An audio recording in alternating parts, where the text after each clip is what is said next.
মিনিকল দশম শ্ৰেণীৰ গণিতৰ এক্সাম যিহেতু 20 তাৰিখে অনুষ্ঠিত হ'ব মেট্ৰিক পৰীক্ষাটো তাৰ বাবে মই কিছুমান ইম্পৰ্টেণ্ট মেথমেটিক্সৰ কুৱেশ্যন দি যাম তোমালোকে টিক চিন মাৰি লোৱা আৰু এইখিনি কৰাৰ চেষ্টা কৰিবা ঠিক আছে কাৰণ মই এইখিনি ক'ব পাৰোঁ যে তোমালোক মই যিখিনি এক্সামৰ কাৰণে দি আছিলোঁ আগন্তুক পৰীক্ষাৰ কাৰণে বা আগতো মই বহুত কমন দিছোঁ মেথমেটিক্সৰ চ' সেইটোৰ কাৰণে তোমালোকে এইখিনি যদি চোৱা তেনেহ'লে ভাল নম্বৰ এটা ল'ব পাৰিব বুলি আশা কৰোঁ প্ৰথমত তোমালোকে ৰিভিজন চেপ্টাৰটো নিলে সকলোৱে কিতাপত থকা ৰিভিজন চেপ্টাৰটো উলাই লোৱা ঠিক আছে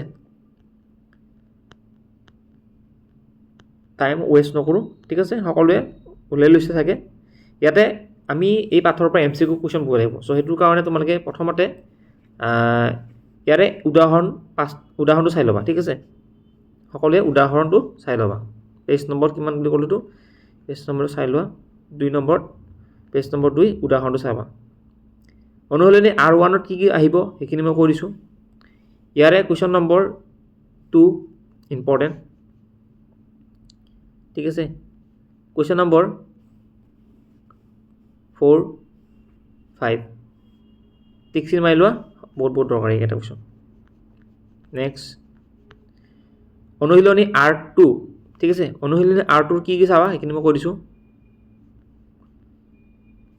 কুৱেশ্যন নম্বৰ 7 ৰ পৰা এমচিকিউ কি দৰকাৰ মই কৈছোঁ 7 8 ঠিক আছে 7 8 9 দৰকাৰী আৰু ইফালে 11 নম্বৰৰ যিমান কেইটা এমচিকিউ আছে গোটেইকেইটা তোমালোকৰ বহুত দৰকাৰী হ'ব A B C D E লৈকে আছে নহয় এই চাব লাগিব নেক্সট R3 ৰ কি চাব লাগিব সময় নাই সেইকাৰণে ধুনীয়াকৈ দি যাই আছোঁ R3 তোমালোকে যদি চাম বুলি ভাবিছা তেনেহ'লে কুৱেশ্যন নম্বৰ 9 10 আৰু 11টো চাবা ঠিক আছে 9 10 11ৰ যিমানকেইটা এমচিকিউ আছে ইয়াৰ পৰা তোমালোকৰ পৰীক্ষাত কমন পৰি যাব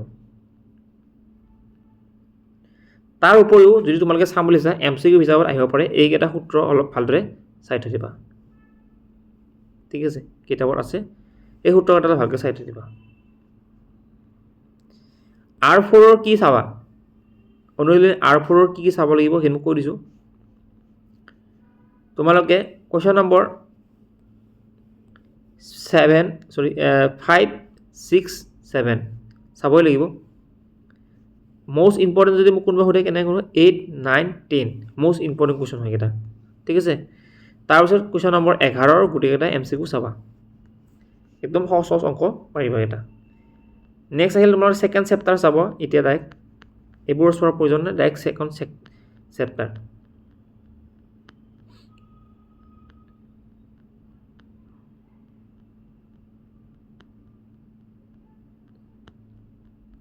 ছেকেণ্ড চেপ্টাৰত আহিলে আমাৰ ফাৰ্ষ্ট যোনটো অধ্যায়ন 1 হ'ব সেইটো হ'ব ৰিয়েল নাম্বাৰছ বাস্তৱ সংখ্যাৰ কি চাবা সেইখিনি মই কৰিছোঁ তোমালোকক ইয়াত এটা ফৰ্মুলা এটা আছে ইউক্লিডৰ বিভাজন প্ৰমেয়িকাৰ যোনটো সূত্ৰ এই সূত্ৰটো অলপ তোমালোকে ভালকৈ চাই থৈ দিবা মানে উপপাদ্য 1.1ৰ এই সূত্ৰখিনি অলপ ভালকৈ চাই থৈ দিবা এইখিনি কিন্তু পৰীক্ষাত এমচিকিউ হিচাপত আহে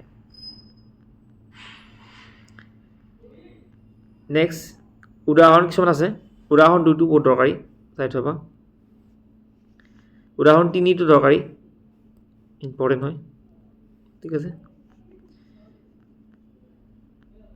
তাৰপিছত অনুশীলনী 1.1ৰ কি চাবা অনুশীলনী 1.1ৰ কুৱেশ্যন নম্বৰ 2 চাবা ইম্পৰ্টেণ্ট কুৱেশ্যন নম্বৰ 3টো চাবা ইম্পৰ্টেণ্ট তাৰপিছত কুৱেশ্যন নম্বৰ 7টো চাবা দৰকাৰী তাৰপিছত তোমালোকে চাব লাগিব উদাহৰণ 6 দৰকাৰী ঠিক আছে 6টো চাই থবা উদাহৰণ 7টো দৰকাৰী এইবোৰ মেট্ৰিক পৰীক্ষাত আহি গৈছে ইতিমধ্যে উদাহৰণ 8 দৰকাৰী এইবোৰ পৰীক্ষা মেট্ৰিক পৰীক্ষাত PPSCৰ পৰীক্ষাত আহিছে সেইকাৰণে চাব দিছোঁ অনুশীলনী 1.1ৰ কি চাবা ঠিক আছে ইয়াৰ কি চাবা মই কৈছোঁ ইয়াৰে তোমালোকে কুৱেশ্যন নম্বৰ 4 5 চাই যাবা ভালদৰে ঠিক আছে আৰু কুৱেশ্যন নম্বৰ 8ৰ গোটেইকেইটা কুৱেশ্যন চাই থবা নেক্সট উপপাদ্য এটা 1.4ত √2 অপৰিমেয় সংখ্যা প্ৰমাণ কৰিব লাগে আহিব পাৰে পৰীক্ষাত √3টো চাবা দৰকাৰী অপৰিমেয় সংখ্যা বুলি। উদাহৰণ 10টো ইম্পৰ্টেণ্ট, উদাহৰণ 11 ইম্পৰ্টেণ্ট। ঠিক তেনেদৰে অনুশীলনীত 1.3 1 নম্বৰ কুৱেশ্যন দৰকাৰী, 2 নম্বৰ কুৱেশ্যন দৰকাৰী চাই থবা, আৰু ইফালে 2 নম্বৰ আৰু 3 নম্বৰ। ঠিক আছে, 3, 2 আৰু 3 চাই থবা। বাকী মই বহুপদৰ কি চাবা সেইটো কৈ দিছোঁ। ঠিক আছে, বহুপদ চেপ্টাৰটো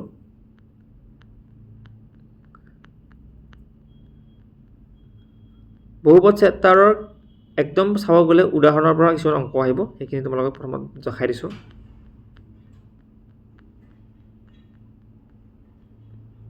ইয়াতে উদাহৰণ এটা আছে, মই তোমাক দেখাই আছোঁ বা উদাহৰণ 2টো বহুত দৰকাৰী। ঠিক আছে, এইটো চাই থবা। উদাহৰণ 3 দৰকাৰী, উদাহৰণ 4 দৰকাৰী। তাৰপিছত ইফালে আহিল তোমালোকৰ 2.2 অনুশীলনী, ইয়াৰে 1 নম্বৰ, 2 নম্বৰ, 3 নম্বৰ, 4 আৰু 6 নম্বৰটা চাই থবা। ঠিক আছে,